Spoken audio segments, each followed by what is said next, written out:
ni muhumure bana b'Imana dusangiye Yezu soko y'amazi atanga ubugingo kuri wa kabiri w'icyumweru cya kane cy'igisibo tariki 16 Werurwe 2021. Isomo ryamenye ryo mu gitabo cy'umuhanuzi Ezekiyeli umutwe wa 47 murongo wa 1 kugeza ku wa 9 n'umurongo wa 12.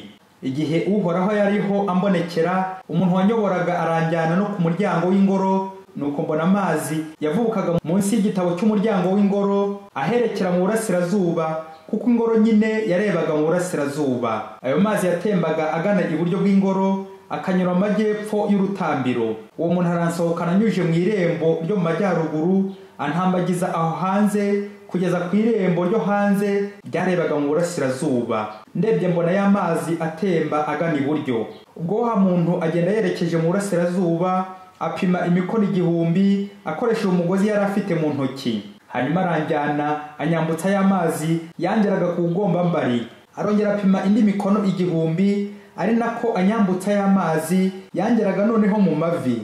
Arakomeza apima indi mikono 1000 anyambutsa ya mazi yangeraga mu rukenyerero. Hanyuma apima indi mikono 1000, noneho ya mazi ababaye umugezi ntagishoboye kwambuka, kuko amazi yari yiyongereye aba maremare, aba mbese uruzi rutavogerwa. Nuko arambwira ati, mwana w'umuntu, urabibonye se? Hanyuma aranjyana no ku nkombe y'umugezi. Igihe mpindukiye mbona ku nkombe zombi z'umugezi hari ibiti byinshi cyane. Wa muntu arambwira ati, ariya mazi aratemba agana mu ntara y'uburasirazuba, akamanuka muri Araba, maze akiroha mu nyanja y'umunyu. Yamara kuyirohamo, amazi yayo agahinduka meza. Ikinyabuzima cyose kizaba kiraho uwo mugezi unyura kizabaho. Amafi azaba menshi cyane, kuko aho ayo mazi yinjiye ayo hasanze aba meza, n'ubuzima buzasagambe aho uwo mugezi uzanyura hose. Ku nkombe zombi z'umugezi hazamera amoko yose y'ibiti byera imbuto ziribwa, amababi yabyo ntazigera arabirana, n'imbuto zabyo ntizizahundura. Bizajya bihora byera buri kwezi, bibikesha aya mazi avubuka mu ngoro. Imbuto zabyo bazazirya, naho amababi bayakuremo umuti. Iryo ni ijambo ry'Imana. Zaburi ni ya 46. Uhoraho umugaba w'ingabo ari kumwe natwe. Nyagasani Yezu nabane namwe. Amagambo mu Ivanjili ntagatifu Yezu Kristu uko yanditswe na Yohani umutwe wa 5 murongo wa 1 kugeza ku wa 16. Muri icyo gihe haba umunsi mukuru w'Abayahudi, Yezu aboneza Yeruzalemu. Aho Yeruzalemu hafi y'irembo ry'intama hari icyuzi cyitwa Betesida mu Giheburayi, kikagira amabaraza 5.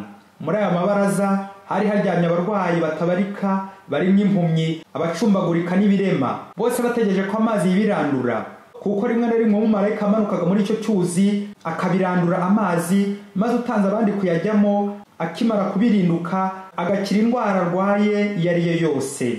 Aho ngaho rero hari umuntu wari umaranye ubumuga imyaka 38.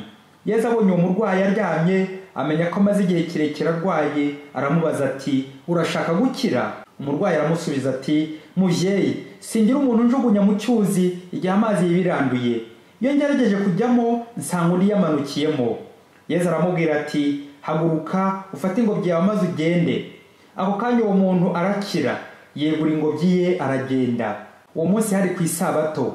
Abayahudi babwira uwakijijwe bati, none ni umunsi w'isabato, nta burenganzira ufite bwo kwikorera ingobyi yawe.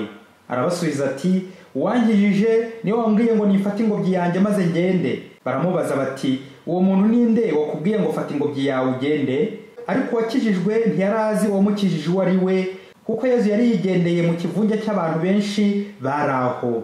Hanyuma Yezu amusanga mu ngoro, aramubwira ati, dore wakize, ntuzongere gucumura ukundi, ejo utazagubwaho n'icyago kiruta icya mbere. Nuko uwo muntu aragenda abwira Abayahudi ko ari Yezu wamukijije.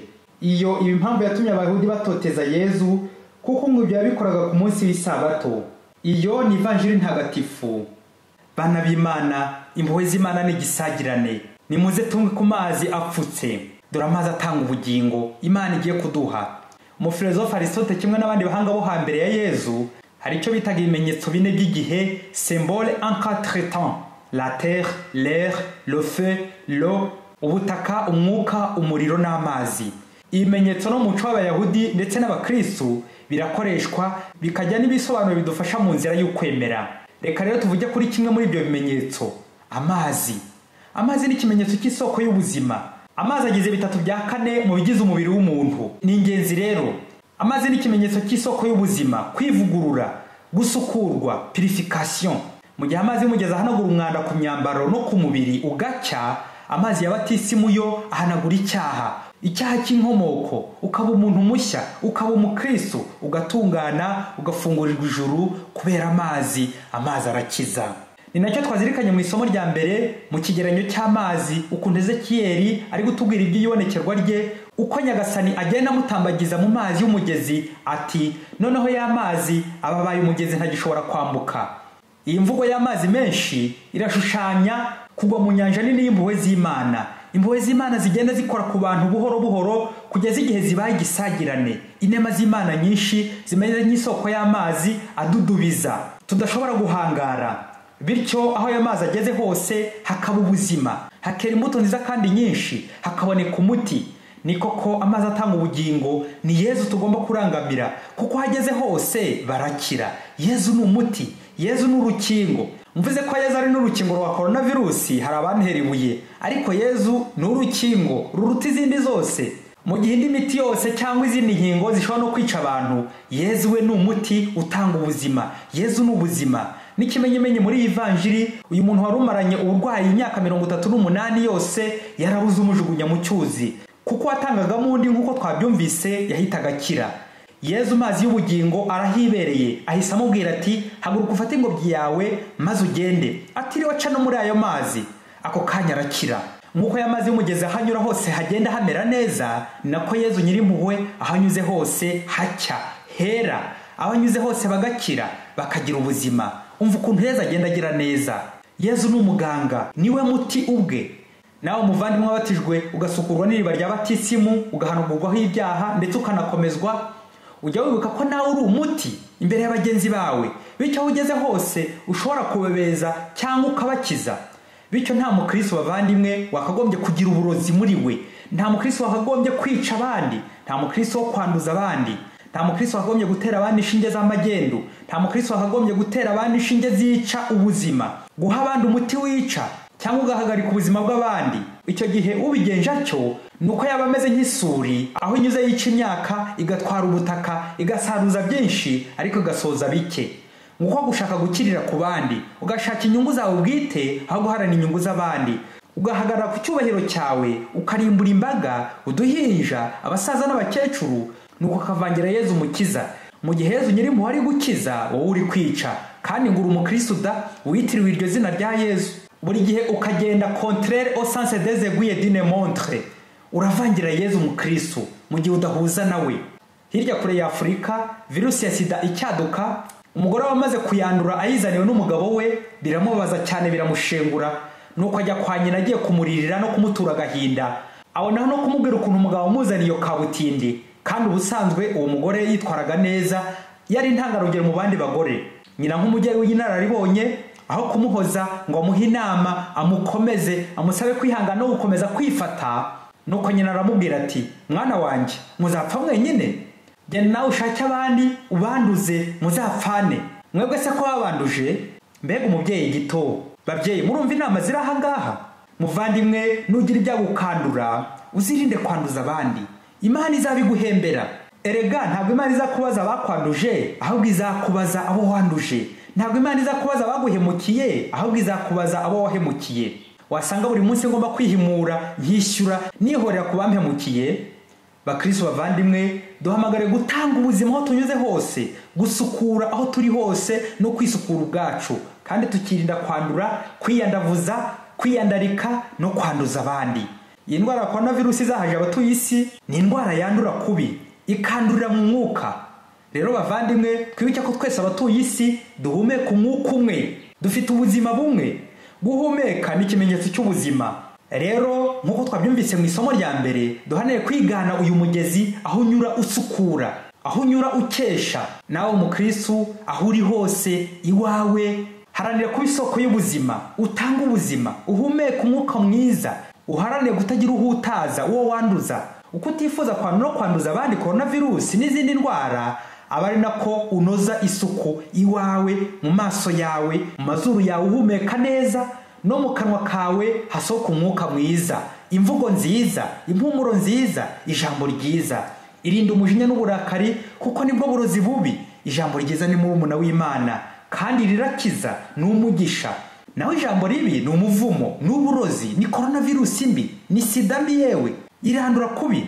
Bene abavuga nabi nibo bapanga imigambi mibisha, ngaho wa mubyeyi gito ushishikariza umwana we kwanduza abandi benshi. Ye baba we, ese nta ndwara mfite yandura? Nifata nte? Nirinda nte?